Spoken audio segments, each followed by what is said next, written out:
second year intermediate botany syllabus. Before moving into intermediate second year botany syllabus, just we look out at the first year intermediate botany syllabus. In the first year intermediate botany syllabus, it has been divided into 7 units. We know the first unit will be the diversity in the living world. The second unit will be the structural morphology of plants, we are saying, and third unit will be the reproduction in the plants, and fourth unit will be the plant systematics, and fifth unit will be the cell structure and functions, and sixth unit will be the internal organization in the plants, and seventh unit will be the plant ecology. This is about the first year botany syllabus. If you are going for the second year botany syllabus, as we know, the first year botany syllabus, which is it is completely focusing on the basic botany. We are saying that is we are studying about the complete structure of the plant, and then parts of a plant, parts of all the things, and then functioning of the plant. All these things we are studying in the first year botany. In the second year botany, we are studying about the same physiology of the plant. We are going to study here. Second year botany, if we see, the second year botany is divided into 6 units here. Second year botany is divided into 6 units. We are saying in the 6th unit, the first unit will be the plant physiology. The name itself indicate plant physiology. It means in this first unit we are going to study about the functioning of the process in the plants here. This first unit, plant physiology, is again divided into 6 lessons. In this 6th lesson, the first lesson will be the transport in plants. The name itself indicate transport in plants. It means in this transport in plants we will discuss about the how in the plant transport of the different materials takes place, transport of the different solutes, and then ions, all these things, how it takes place, we are going to discuss. And in this transport in plants we are going to discuss about the diffusion, osmosis, facilitated diffusion, about the apoplastic pathway, symplastic pathway, and about the water potential, and also about the transpiration, and about the importance of the transpiration in the transport mechanism in the plant here, and also about the pressure flow hypothesis, and then about the stomata, opening and closing of the stomata. All these things we will discuss in the transport in plants here. Then second lesson will be the mineral nutrition. As we know, mineral nutrition, it means the plant requires the minerals here. In this second lesson we are going to discuss about the hydroponics, right? Hydroponics we are going to discuss. That is it is the artificial method in which what we are doing, we are growing a plant in a nutrient medium. About the hydroponics we are going to discuss, and about the criteria of essentiality of the minerals required for the plant we are going to discuss, and about the role of the micro and macronutrients in the plant growth and development we are going to discuss. And in this mineral nutrition only we are going to discuss about the 17 micro and macronutrients which are useful for the plant growth we are going to discuss. Apart from this thing, in this mineral nutrition only we are going to discuss about the nutrient cycle. The nutrient cycle mainly we are going to discuss about the nitrogen cycle we are going to discuss, and about the nitrogen fixation we are going to discuss, and also about the formation of root nodule, and then fate of the ammonia we are going to discuss in the second lesson, that is the mineral nutrition. The third lesson, that is the enzymes. In the enzymes we are going to discuss about the different forms of the enzymes we are going to discuss, and about the action of the enzymes we are going to discuss, and the factors affecting the enzyme action we are going to discuss, about the classification of the enzymes we are going to discuss, and also about the different cofactor and coenzymes we are going to discuss in the third lesson, that is the enzymes here. And fourth lesson will be the photosynthesis. The name itself indicate photosynthesis in the higher plants we are saying.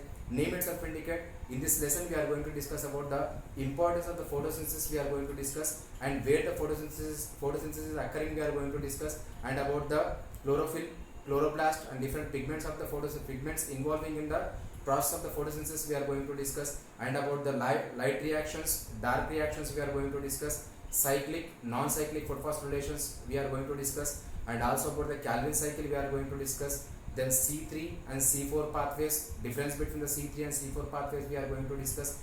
All these things we are going to discuss in the photosynthesis in the higher plants here. Then the fifth lesson will be the respiration in plants.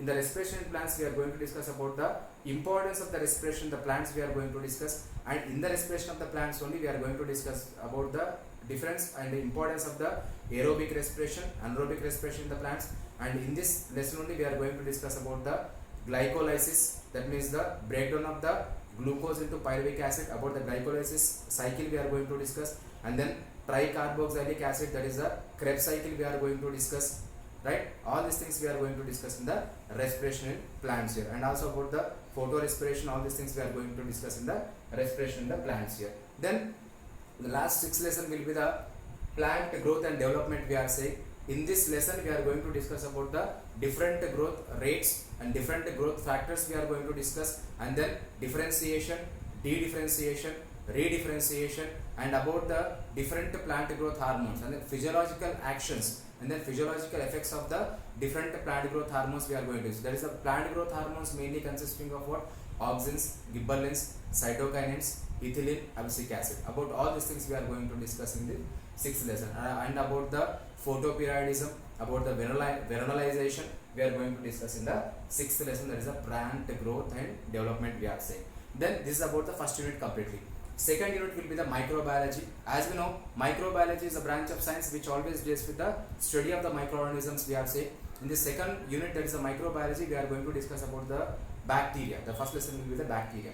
In the bacteria lesson, we are going to discuss about the morphology of the bacteria. We are going to discuss that means on the basis of the shapes of the bacteria, we are dividing into different types of the bacteria. There is a morphology of the bacteria we are going to discuss, and the nutrition in the bacteria we are going to discuss, and about the sexual reproduction in the bacteria we are going to discuss, and also about the applications and then usefulness of the bacteria we are going to discuss in this bacteria lesson. In the second lesson will be the virus, and in the virus we are going to discuss about the different types of the virus we are going to discuss, about the classification of the virus we are going to discuss, and also about the structure of the tobacco mosaic virus, and then structure of the bacteriophage, and also about the bacteriophage cycle, that means about the multiplication of the viruses we are going to discuss, that involves the lytic cycle, lysogenic cycle, all these things here. This is about the second unit microbiology. Then third unit we are saying as a genetics.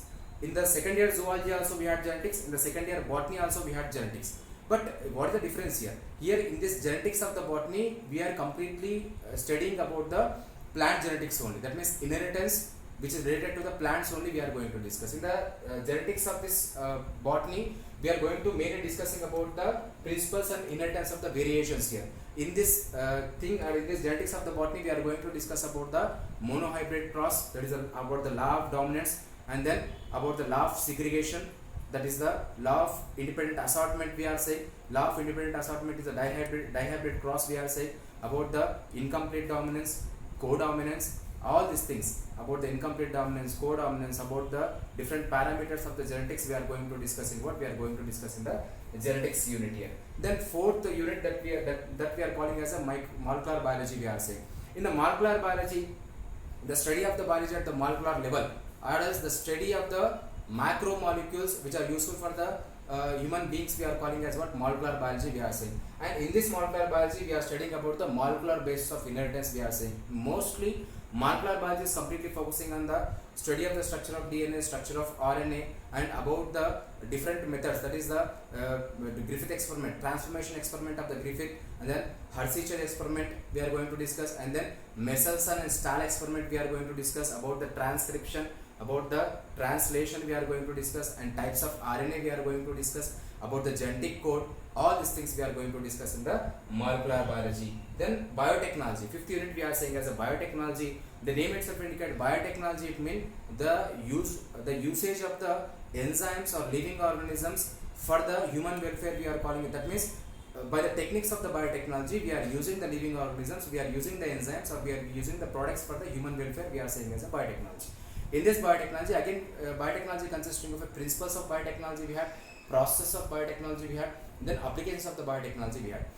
In this biotechnology, mainly we are going to discuss about the different vectors we are going to discuss, about the restriction enzymes we are going to discuss, and about the rDNA technology, recombinant DNA technology we are going to discuss, and the process for the formation and the steps for the involvement of the formation of the recombinant DNA we are going to discuss in this biotechnology first lesson. And then also about the bioreactors we are going to discuss in the biotechnology first lesson. The second lesson of the biotechnology, that involves the applications of the biotechnology. In the applications of the biotechnology, we are going to discuss about we are going to study about the applications of the biotechnology in the field of agriculture, in the field of medicine, also helpful for the human welfare. All these things we are going to discuss in the applications of the biotechnology. That means about the BT cotton, about the transgenic animals, and about the different vaccines, all these things, antibiotics, all these things we are going to discuss in the applications of the biotechnology. That is the second lesson in the biotechnology we are saying. Then the last lesson we are saying, sixth one, as a plant microbes and human welfare we are saying. In this plant microbes and human welfare here, the name itself indicate usage of the plants, microbes and human welfare. That means how the microorganisms which are there, how the plants which are there, they are useful for the human welfare, we are going to discuss in this last unit, that is the plant microbes and human welfare. In this thing, the first lesson will be the strategies involved in the enhancement of the food production. That is the first lesson we are saying. In this lesson, we are going to discuss about the different methods we are following for the increase of the food production, increase of the crop production. That thing we are going to discuss in this first lesson. That is the strategies involved in the enhancement of the food production we are saying. And in this lesson, we are going to discuss about the plant breeding, different steps involved in the plant breeding, and about the tissue culture we are going to discuss, and about the single cell proteins we are going to discuss, and about the BT cotton. All these things we are going to discuss in the first lesson of the plant microbes and human welfare. In the second lesson in the plant microbes and human welfare will be mainly consisting of microorganisms useful for the human welfare. We are going to discuss that is the second lesson. In this lesson we are going to discuss about the different microorganisms which they are useful for the human welfare. We are saying there is a lactobacillus, about the different bacteria they are useful for the human beings, about the BT cotton, about the transgenic plants we are going to discuss, about the NPV virus and then baculoviruses, and about the microbes involved in the production of the biogas, and then microbes involved in the sewage treatment, and then microorganisms which are used as a biofertilizer, that is Anabina, Azolla, Nostoc, all these things, and importance of the microorganisms for the human welfare we are going to discuss in the last unit, that is the plant microbes and human welfare. This is about the complete second year botany syllabus, intermediate syllabus.